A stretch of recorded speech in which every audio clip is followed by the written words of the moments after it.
रहे थे आप करते जाओ करते जाओ करते जाओ, लेकिन समय अनुसार अब बदलते हुए पेरेंट को आज जो भी भ्रष्टाचार है या जो भी स्थितियां हैं, यह व्यवहार की गति को देखते हुए है। क्योंकि बच्चा है, वो औरत कैसी, लड़की कैसे गाना गाएंगी, उसके भाव क्या होंगे, वो किस तरह से नाचेंगी। वो रचनाकार खुदा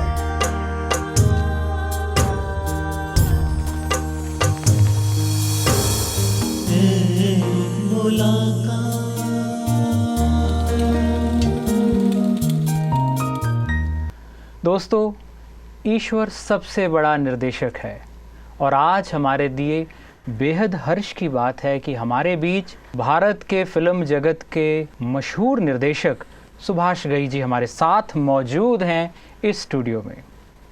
आइए आज उनसे मुलाकात करते हैं, उनसे चर्चा करते हैं और उनकी ज़िंदगी के खूबसूरत पहलुओं के बारे में जानते हैं, उनकी चुनौतियों के बारे में जानते हैं। घई साहब, स्वागत है आपका स्टूडियो में। बहुत बहुत शुक्रिया। मुझे बहुत अच्छा लगा आज ब्रह्मा कुमारी कैंपस में आके, माउंट आबू में आके। मैं ये कहूँगा कि एक प्रसन्नता और एक खुशी, जो दो बहुत इम्पोर्टेंट पहलू हैं हमारे जीवन के, वो यहाँ इसका एक भंडार है इसी। और मुझे खुशी है कि मैं आपसे बात कर रहा हूँ। हमारे लिए भी बहुत खुशी का मौका है कि आप जैसी महान हस्ती, अनुभवी हस्ती, ईश्वर के प्यारे बच्चे इस घर में पधारे हैं। मैं तो अपने आप को भाग्यशाली समझूंगा कि मैं यहाँ आया ऐसी, नहीं तो इस तरह के मौके हम फिल्म वालों को कहाँ मिलते हैं कि इस तरह की आध्यात्मिक जगह में भी हम लोग कुछ सीख के जाएं। बहुत अच्छी बात है जी। और मैंने देखा है फिल्म वाले अक्सर जहाँ जाते हैं कुछ ना कुछ सीखते हैं, उनकी नज़र बड़ी पैनी होती है, कुछ ना कुछ वो अच्छा चुन ही लेते हैं और उसका सदुपयोग भी होता है उनकी मूवीज़ के अंदर, उनकी फिल्मों के अंदर। आपने भारत की इतनी खूबसूरत फिल्में, इतनी जो मशहूर फिल्मों का निर्देशन किया है, उनमें एज अ स्क्रीन। देखिए, आपने एक बहुत अच्छी बात कही कि ऊपर वाला एक निर्देशक है जी, और हम सब उसकी कठपुतलियाँ हैं और उसके हिसाब से हम अपना रोल निभाते हैं जीवन में। तो जब मैं छोटा था, तो जब मुझे एक नाटक में एक रोल मिला, तो मैं एक्टिंग के लिए स्टेज पे गया। तो मैंने अपना काम तो कर लिया, लेकिन दूसरे दिन फिर मैं डायरेक्टर के पास जब बैठा, तो राइटर और डायरेक्टर बात कर रहे थे कि ये कैरेक्टर वहाँ जाएगा, ये कैरेक्टर ऐसे बात करेगा, ये इसको ये मारेगा, ये विलन है, ये विदूषक है, ये हीरो है। तो उस चीज़ ने मुझे बहुत प्रभावित किया। उसने कहा ऐसे ही दुनिया में जैसे कि विलन्स होते हैं, कॉमेडियंस होते हैं, हीरो होते हैं, ऐसी सपोर्टिंग कैरेक्टर्स होते हैं। तो मुझे लगा कि ये लोग रचना कर रहे हैं एक नाटक की। तो मेरी माँ तो कहा करती थी कि हम कठपुतलियाँ हैं, वो निर्देशक है जी। यानी अगर वो निर्देशक है तो फिर मैं निर्देशक क्यों नहीं बन सकता। बिल्कुल। तो एक अबोध बालक जो था मेरे अंदर, उसने सोचा कि मुझे निर्देशन ही बनना चाहिए। और निर्देशक बनने के लिए एक बहुत ज़रूरी था कि ये जो पात्र हैं, ये पात्र कौन है, ये समाज से संबंधित है, ये समाज से निकले हुए पात्र हैं जी। तो उसके बाद मेरी रचना लोगों में बहुत होनी शुरू हुई, बहुत हो गई। मैं हर व्यक्ति को जब भी मिलता हूँ, बचपन से आज तक, उस व्यक्ति से मैं एक अपना नाता जोड़ लेता हूँ। उससे मैं मानसिक और हार्दिक और उसकी जो चीज़ें हैं वो मैं एब्जॉर्व करने की कोशिश करता हूँ और उसको मैं एक्सेप्ट करता हूँ। चाहे वो बुरा आदमी हो, अच्छा आदमी हो, दोनों मेरे लिए एक ही जैसे हैं। जैसे हम फिल्म लिखते हैं तो फिल्म लिखने के वक्त मेरे लिए विलन भी उतना ही प्यारा होता है जितना नायक होता है। रचनाकार के लिए तो जो भी रचना है वो प्रिय तो इसीलिए जैसे ऊपर वाले के लिए सारे लोग उसके बच्चे हैं, प्रिय है, उसी तरह से हमारे निर्देशक, नाटक निर्देशक जो है, वो सारे कैरेक्टर उसके बच्चे होते हैं। और इस तरह से ही मैं निर्देशक बना कि ताकि मेरा संबंध इस दुनिया के हर प्राणी के साथ रहे।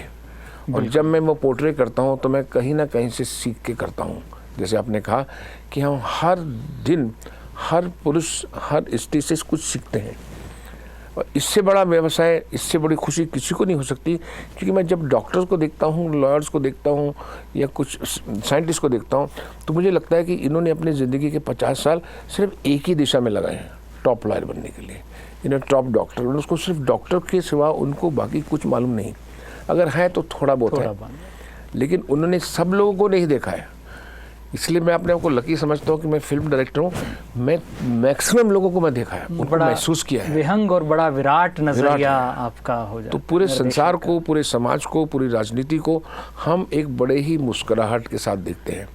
उनकी गहराइयों को, उनकी दुख को, उनके सुख को, उनकी घटनाओं को, उनकी दुर्घटनाओं को हम बहुत ही मुस्कुरा के एक फादर की तरह, एक रचनाकार की तरह देखते हैं। इसीलिए वो रचनाएं हमारी फिल्मों में आप देख पाते हैं। हर रचनाकार जो रचना करता है उसका एक खास एक थॉट होता है, संकल्प होता है कि मुझे ये बनाना है, ये करना है। अभी आपको अब देखिए कि 3 फिल्में का मैं अभी नाम लूँगा, क्योंकि लोग जानना चाहते हैं कि मैं फिल्मों में उसका क्या ताल्लुक मेरा है। जी।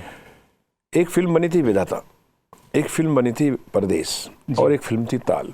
इन 3 फिल्मों के जो कहानी है वो मैंने लोगों के जीवन से ली।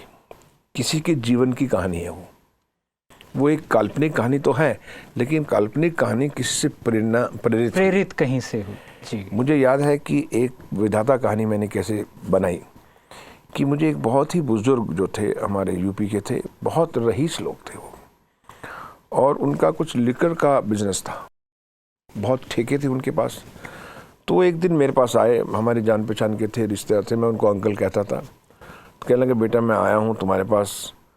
मेरे वाले जी आप तो बहुत बड़े आदमी हैं। कहने लगे नहीं, मेरा छोटा बेटा जो है वो एक्टर बनना चाहता है जी, लेकिन मेरे पास पैसा इतना है कि मैं फिल्में भी बहुत बना सकता हूँ, लेकिन तुम मुझे हमेशा अच्छे लगते हो, जब तुम आते हो मैं मिलता हूँ रिश्तेदारों में, तो मैं तुम्हारे पास इसलिए आया हूँ कि इसको क्या किया जाए। तो मेरे वाला जी जो एक्टर जो है वो एक प्रतिभा है, वो एक व्यवसाय नहीं। अगर प्रतिभा होगी तो टैलेंट होगा तो ज़रूर आएगा। जी। तो कहते कहते कहते उन्हें अपने दिल की बातें शुरू की। उस दिल की बात में जो उन्होंने बयां किया, जिसमें मैंने कहानी लिखी जी, वो ये कहा कि देखो ये जो मेरे बेटा है ये मुझसे बहुत नाराज़ है, इसने मुझे उस रात गाली दी, ये भूल गया है कि मैं लिकर किंग हूँ। लेकिन जब पाकिस्तान बना था, जब मैं यहाँ आया था, ये बहुत छोटा था, सब कुछ छोड़ के मैं गलियों में छोटे से झोपड़े में रहा, और इसके पास दूध के लिए पैसे नहीं थे। तो मैं दूध की दुकान में गया तो मैंने बोला पैसे हैं, मैं कहता इतने ही हैं, 10 हैं, 15 नहीं है। उसने गिलास दूध का वापस डाल दिया, और मैं खाली गिलास लेकर पानी जो उसमें बचा था उसमें पानी मिला के इसको कहा ये दूध बच्चे को पिला दो, जो खाली गिलास था। मुझे ये बात बहुत गहरी लगी। कहने लगे देखो मैं अगर बना, उसके बाद मैंने शराब बेचनी शुरू की, मैंने लिकर किंग बना, तो इनकी वजह से बना। और आज ये मेरा बच्चा बोलता है कि मेरे को मुझे आप पे क्या अभिमान है, आप तो शराब बेचते हैं, आप तो प्रैक्टिकली क्रिमिनल हैं। तो कहने लगा, मैंने कहा कि मैं क्यों बना हूँ क्रिमिनल, क्योंकि तुम्हारी वजह से। अगर मुझे औलाद से प्यार ना होता, ये औलाद की जिम्मेदारी ना होती, तो मैं ये नहीं बनता। मैं तो अपने तरीके से कुछ भी कर सकता था। और सब ऐशो आराम जिंदगी तुमको देने के बाद, आज बड़े होने के बाद तुम मुझे कह रहे हो कि मैं मुजरिम हूँ, तो मुझे मुजरिम बनने वाले तुम हो। यही सीन था विधाता का दिलीप कुमार और संजय दत्त का, अगर आपने देखी हो, कि दादा जो है अपने पोते को पालता है, और वही पोता बड़ा होकर उसको बोलता है कि आपको क्या जरूरत थी मुजरिम बनने की, मैं आपके घर नहीं रह सकता, मुझे शर्म आती है कि मैं आपका बेटा हूँ। तो ये जीवन से लिया हमने। परदेश फिल्म में जब मैं अमेरिका गया तो वहाँ पर अमरीश पुरी के कैरेक्टर थे। अच्छा, वो कहने लगे साहब कि मैं आज से 40 साल पहले आया था, $10 लेके आया था सुभाष जी, फिर मैंने $10 से सब बच्चों को आहिस्ता आहिस्ता बड़ा किया, इनको अमेरिकन स्कूल में भेजा, आज ये अमेरिकन बच्चे हो गए। और मैं इन्हें कहता हूँ कि तुम देखो अपनी संस्कृति मत भूलो, तो बोलते कौन सी संस्कृति, ये हिंदुस्तान जाना पसंद नहीं करते हैं। अब ये मेरे बच्चे अमेरिकन हैं। उसने मुझे एक डायलॉग कहा, वो ये कहा, सुभाष जी मैंने पैसा तो बहुत कमा लिया, मैं बिलियनर हो गया हूँ अमेरिका में आके, लेकिन मैं अपने एक बच्चे गंवा लिए, हमारे बच्चे अमेरिकन हो गए, इसका मुझे बहुत दुख है जी। अब ये कथा भी जो मेरी थी, वो उसकी मैंने परदेश फिल्म बनाई, जो अमरीश पुरी का कैरेक्टर। बिल्कुल। तो क्या होता है कि जीवन में जब आप लोगों के अलग अलग संपर्क में आते हैं, तो वहाँ से कहानियाँ शुरू होती हैं, और हर जीवन में एक कहानी है। हाँ, और उनका दुख दर्द, उनकी जो पावर है वो क्या है। अगर आप ताल फिल्म देखें जी। ताल फिल्म में एक आदमी है अनिल कपूर, जो दुनिया की प्रैक्टिकल आज जैसे लोग सोचते हैं उस तरह से सोचते हैं। लेकिन एक कैरेक्टर है अक्षय खन्ना का। जब उसने मुझे पूछा आपकी कि मैंने कहा हम इस कहानी में मैं क्या कर रहा हूँ, सब मैं तो कुछ बोल ही नहीं रहा हूँ, मैं तो कुछ एक्शन भी नहीं कर रहा हूँ, मैं तो कोई नाच कूद से गाना भी नहीं गा रहा हूँ, आप मुझे कह रहे हैं मैं हीरो हूँ। लेकिन बड़ा स्ट्रॉन्ग कैरेक्टर था, बड़ा पॉजिटिव कैरेक्टर। मैंने उससे यही कहा, मैंने बोला मालूम तुम कौन सा रोल कर रहे हो? तुम रोल कर रहे हो गांधी का। ये गांधी जी का रोल तुम कर रहे हो आज के लड़के के रूप में, जिसको आत्मविश्वास है, जो आध्यात्मिक तरीके से बहुत स्ट्रांग है, और लड़की से अगर वो प्यार करता है और लड़की ना करती है तो उसे मालूम है कि लड़की को बोलता है कि तुम एक दिन आओगी, पिता को बोलता है कि आपसे मैं लड़ूंगा नहीं, वायलेंस नहीं करूंगा, लेकिन एक दिन आप मुझे देंगे, मुझे अपने में विश्वास है, आप पे हो ना हो, मेरे विश्वास से ही मुझे वो प्रेम की प्राप्ति होगी। इसीलिए अगर आपने ध्यान से देखा होगा, ताल में एक डायलॉग है जिसमें हम नॉर्मली बोलते हैं वी फॉल इन लव, लेकिन नानी बोलती है प्यार में गिरो मत बेटा, प्यार में उठो, राइज इन लव। तो ये एक बहुत बड़ा मैसेज लोगों को पसंद आया। जब अमेरिका में गया तो लोगों ने कहा कि साहब आपने हमारा नजरिया बदला कि प्यार में हम राइज कैसे कर सकते हैं। हमने ये वर्ड क्यों बनाया गया है कि he has fallen in love. Fallen का मतलब घुटने टूटेंगे, नाक टूटेगा, माथा टूटेगा। अगर वो राइज करेगा उस सिचुएशन में तो दुनिया उसके सामने झुकेगी, बिकॉज ही हैज रिजन। तो ये जितने भी चीज़ें हैं, भले फिल्म में बहुत ज़्यादा उभर के ना आई हों, लेकिन हमने मनोरंजन करके, एंटरटेनमेंट, गाने, डांस, ड्रामा करके ये चीज़ें कन्वे करने की कोशिश की। बहुत ही शुद्ध चीज़ उसमें डाल के देने की कोशिश। अगर आपने मेरी फिल्में देखी हो तो मेरी फिल्मों में मोस्टली मैं कोशिश करता हूँ कि ह्यूमन लव, मेरी रोमांटिक फिल्में तो नहीं होती हैं जी, भाई भाई का रिश्ता है, फैमिली का रिश्ता है, दोस्तों का रिश्ता है, सौदागर, वो सबका, तो रिश्ते जो हैं वो प्रेम के रिश्ते हैं। तो मुझे खुशी होती है कि मैं एज ए रचनाकार, एज ए फिल्म निर्देशक होने के नाते मैं बहुत सी चीज़ें जो समाज से सीखता हूँ वो अपने फिल्मों के थ्रू बता सकता हूँ, और मैं वो बांट सकता हूँ अपने विचार, और बहुत दूर तक पहुंचती है। सारे विश्व में रहने वाले जो भारतवासी हैं वो उनको देखते और बहुत पसंद करते हैं। जी हाँ। लेकिन ये जब तक आप उसको महसूस नहीं करेंगे, जब तक कि आप उसको टॉप एंगल से नहीं देखेंगे, दुनिया को टॉप से देखेंगे तो आपको छोटी लगती है, और नीचे से अगर आप देखेंगे तो हर आदमी बड़ा लगेगा। हाँ जी, हाँ जी, हाँ जी। तो ये आपका दृष्टिकोण है कि आप दुनिया को किस तरह से देखना चाहते हैं। बिल्कुल। तो आपको हमेशा टॉप एंगल से देखना चाहिए कि हम सब प्राणी हैं, छोटे छोटे लोग हैं, पूरी दुनिया में ऐसे घूम रहे हैं, कोई परेशान है, कोई ये है, वो ये है, अच्छा इसने गलती कर दी, ये गिर गया, ये मर गया। वो निर्देशक भी ऐसे ही देखते हैं और आप जैसे निर्देशक भी ऐसे देख सकते हैं। सबके बस की बात नहीं है। तो मैं भगवान हूँ मैं भगवान हूँ, इसीलिए बोलते हैं अहम ब्रह्मास्मि। परमात्मा है, परमात्मा क्या बोलता है कि तुम भगवान हो।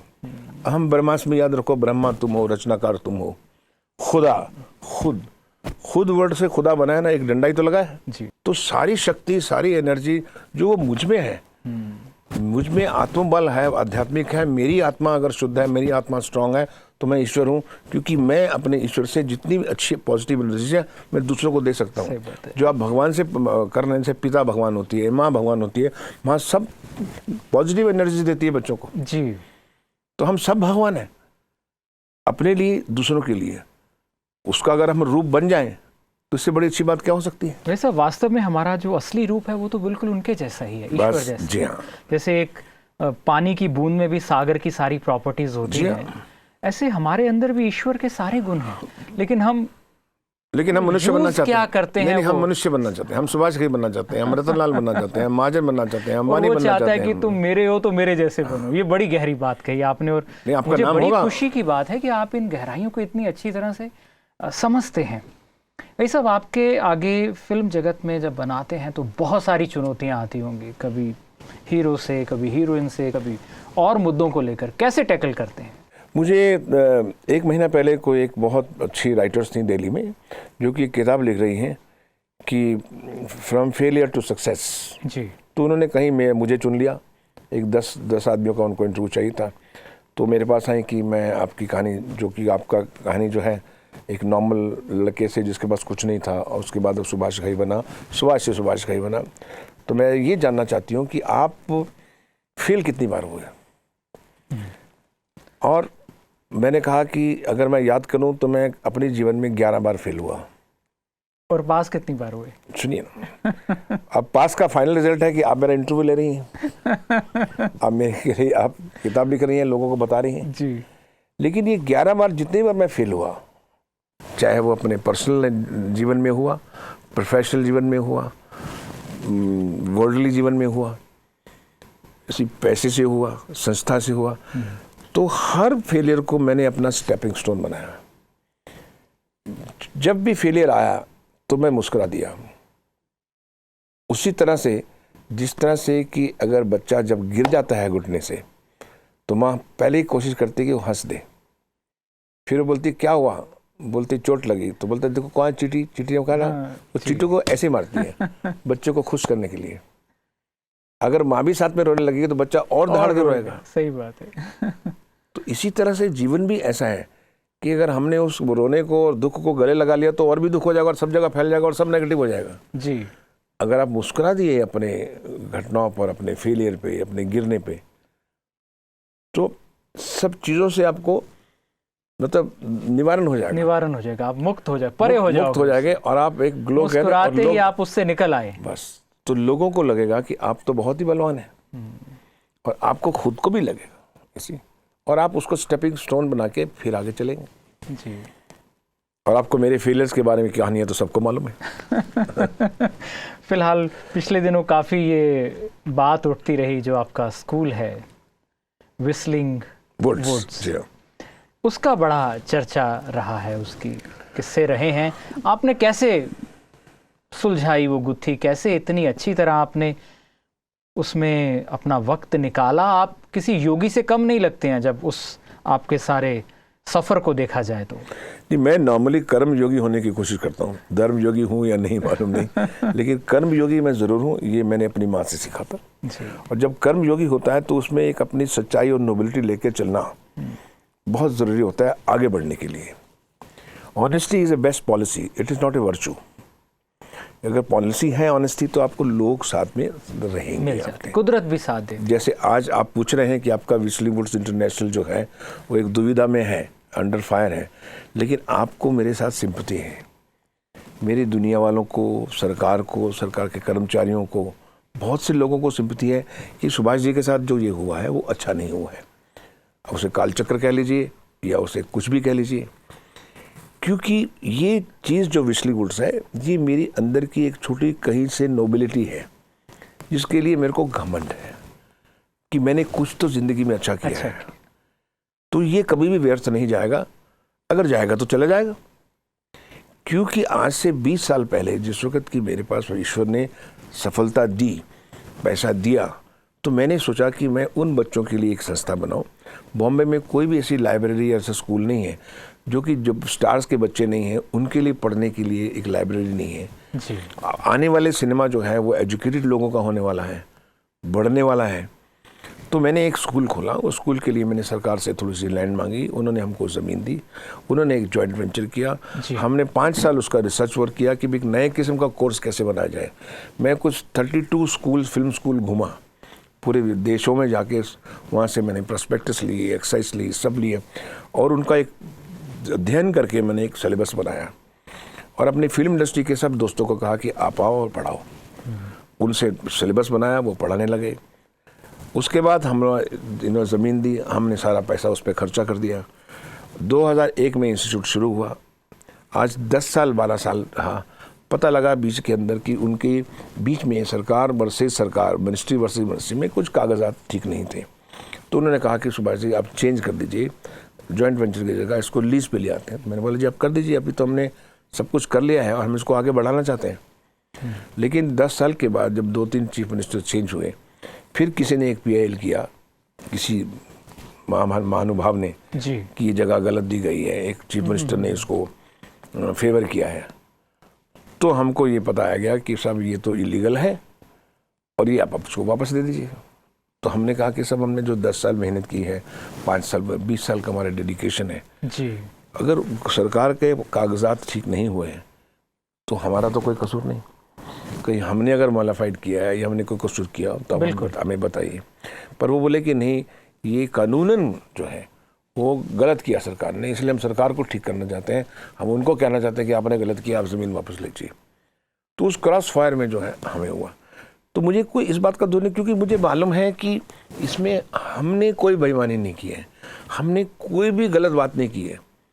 अगर सज़ा मिले गलत बात के लिए तो आपको मालूम है कि मिली है जी। इसलिए मुझे पूरा विश्वास है आज भी कि ये रहेगा, क्योंकि मैं जब इसका पूरा अध्ययन करता हूँ कि इसके अंदर सच्चाई मेरी कितनी है, या वो जो विद्या दे रहे हैं हम, आज हमारे 1000 स्टूडेंट्स पढ़ के गया है, आज मीडिया इंडस्ट्री में 95% एम्प्लॉयमेंट मिली है, जी तो ये बहुत बड़ी सफलता है। बिल्कुल। मैंने अपने जीवन का जितना धन था, जितना एक्सपीरियंस था, जितना अनुभव था, सब दिया है। हाँ जी। मुझे इसकी बहुत ज़्यादा खुशी है। इंस्टीट्यूट और लैंड जाने की कोई दुख नहीं है, क्योंकि ये खुशी जो है वो 50 गुना ज़्यादा है सही। ये छोटे से दुख के लिए। लैंड से एजुकेशन थोड़ी होती है, एजुकेशन से लैंड बनती है। बिल्कुल। तो ये तो एजुकेशन बना ली है हमने, विस्लिंगवुड्स का एक ब्रांड बन गया है। बाहर के बहुत से देश के प्रेसिडेंट आते हैं जो कहते हैं कि इस तरह का इंस्टीट्यूट हमें भी चाहिए। हमारे चीफ मिनिस्टर्स आते हैं, वो भी बोलते हैं हमें ये चाहिए। इससे बड़ी खुशी क्या है? अब मैं वो कोर्ट केस ने अगर कहा कि भाई नहीं साहब ज़मीन वापस दे दी, उसके लिए मैं रोने लग गया, तो सारी मेरी खुशियाँ चली जाएंगी जो मैंने 20 साल से संभाल के यहाँ तक लेकर आया हूँ मैं उस चीज़ को। तो मैं समझता हूँ पॉजिटिवली ये सब ठीक हो जाएगा, क्योंकि इसमें सच्चाई है और इसमें लोगों की हमदर्दी भी है, इसलिए कि ये सच्चाई है, इसलिए नहीं कि सुभाष घई का है। मैं हमेशा कभी अगर चिंता करता हूँ तो यही चिंता करता हूँ अपने आने वाले बच्चों की, जिस तरह से उनको शिक्षा दी जा रही है वो एक बहुत किताबी शिक्षा है। उनको एक बहुत ही स्पेशलाइजेशन की तरफ धकेला जाता है जी। जो एक ज़रूरी भी है इसी, लेकिन वो चीज़ धकेलने के साथ साथ उनकी जो सेल्फ एजुकेशन प्रोग्राम है वो उनकी भी इम्पोर्टेंस होनी चाहिए। बिल्कुल सही कह रहे हैं। मैं हमेशा बच्चों को कहता हूँ स्कूल के, यूनिवर्सिटीज़ के, कि आप अपनी किताबों के में ज़रूर कीजिए, लेकिन अपने जीवन का इसको 40% अंग समझिए। 60% एजुकेशन आपको खुद करना है कि मैं क्या कल से बेहतर हूँ, क्या मैं दूसरे के लिए काम कर रहा हूँ या खुद के लिए ही कर रहा हूँ, जी। क्या मैं गिर तो नहीं रहा हूँ, क्या पैसा मुझसे बड़ा तो नहीं हो रहा है, क्या ये कंपटीशन मुझे बर्बाद तो नहीं कर रहा है, मैं डिप्रेशन में तो नहीं जा रहा हूँ। ये सब चीज़ें आपको अपना अध्ययन, अपनी स्टडी करना बहुत ज़रूरी है। सो मेरी यही शुभकामनाएं बच्चों के साथ कि you should grow with in your self much stronger person. And आप देखेंगे चाहे आप डॉक्टर हैं, लॉयर हैं, फिल्म मेकर हैं, कुछ भी हैं, आप सबसे बड़े बनेंगे, बिकॉज आपके पास 2 चीज़ें हैं। एक तो वो जो विषय specialisation of a job, second thing specialisation of as a human soul. आप अपनी सोल को इतना स्ट्रांग किए हैं कि जो दूसरा स्पेशलाइज्ड आदमी है वो छोटा लगेगा। बिल्कुल। पर उसको छोटा लगाने की बात नहीं कि आप हर चीज़ को समा सकते हैं, आप एब्जॉर्व कर सकते हैं। बिल्कुल। सो मेरे हिसाब से जो इसीलिए ब्रह्मा कुमारी जैसे इंस्टीट्यूशंस हैं, मैं हमेशा आना चाहता हूँ, यहाँ से सीखना चाहता हूँ, और सबको मैं चाहता हूँ कि वो यहाँ आएँ, ताकि इंटरनल एजुकेशन जो है आपकी सोलफुल एजुकेशन है वो होना आपके लिए बहुत ज़रूरी है। क्योंकि आपको अल्टीमेटली हर सक्सेस का एक ही मतलब है, आपको खुशी चाहिए। खुशी तो चाहिए, यही है ना। ये तो नहीं कहता कि मैं सक्सेसफुल होने के बाद मैं दुखी रहूँगा साहब, बड़ा मज़ा आएगा, ऐसा तो कोई नहीं कहता। वो कहता सर मैं खुश रहना चाहता हूँ, मुझे सक्सेस मिलनी चाहिए। तो अगर आपका खुशी ही ध्येय है तो खुशी ध्येय तो आपके विचारों में है, बिल्कुल, आपकी मानसिकता में है। और मैं ये एक बात और भी कहना चाहूँगा आप सबसे कि जो आप रिलीजन या फेथ में बिलीव करते हैं वो एक एक्सरसाइज है आपकी अपनी आत्मा के लिए, अपने मानसिक शुद्धि के लिए जी। पर ध्यान रखिए वो सिर्फ एक एक्सरसाइज है। रिलीजन फॉलोइंग जो है, फेथ है, वो होना बहुत ज़रूरी है। जिस फेथ में आप बिलीव करते हैं आप कीजिए, लेकिन उसका जो असली लक्ष्य है वो ये है आपकी सेल्फ ग्रोथ। बिल्कुल, हॉस्पिटल का आप रिलीजन को स्वास्थ्य होता है। आप रिलीजन को इस तरह यूज नहीं कर सकते कि मैं भगवान पे जाऊंगा, मेरी मुराद पूरी होगी, वो मुझे मांगे और मैं आऊंगा। नहीं, ये गलत नजरिया है। तुम्हारा बच्चा हूँ तो मुझे अपना लो, फलाना करो। नो जी, मैं खुद का बच्चा हूँ, मैं अपने आप को कैसे संभालूंगा? हाँ, मैं खुद का बच्चा हूँ।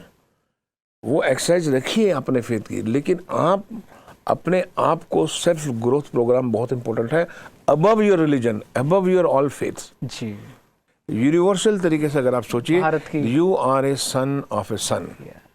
आप सूर्य के पुत्र हैं। जब आप सूर्य के पुत्र होंगे तो पूरा विश्व आपको अपना बच्चा लगेगा। इस लेवल तक अगर आप पहुंच सकते हैं, सारा मत विश्व पहुंचिए, भी लेकिन हमारा परिवार है। एटलीस्ट इस सीढ़ी को तो पकड़ना शुरू कीजिए। बिल्कुल बिल्कुल। जब आप सीढ़ी को पकड़ लेंगे, आप देखेंगे आपको अपनी सक्सेस में, अपने काम में मजा आने लगेगा। कहते जैसी सोच का प्याला पी लोगे वैसी ही जिंदगी जी लोगे। बस, थैंक यू। बहुत बहुत शुक्रिया सुभाष you घई very साहब much. आपका पधारने के लिए हमारे स्टूडियो में। आशा है जल्दी आपसे फिर मुलाकात होगी। आप पुनः पधारिए। इस समय आप प्लेटिनम जुबली सेलिब्रेशन में पधारे और हमें बड़ी खुशी हुई आपके आने की। आपका बहुत बहुत शुक्रिया। बहुत बहुत शुक्रिया। ओम शांति।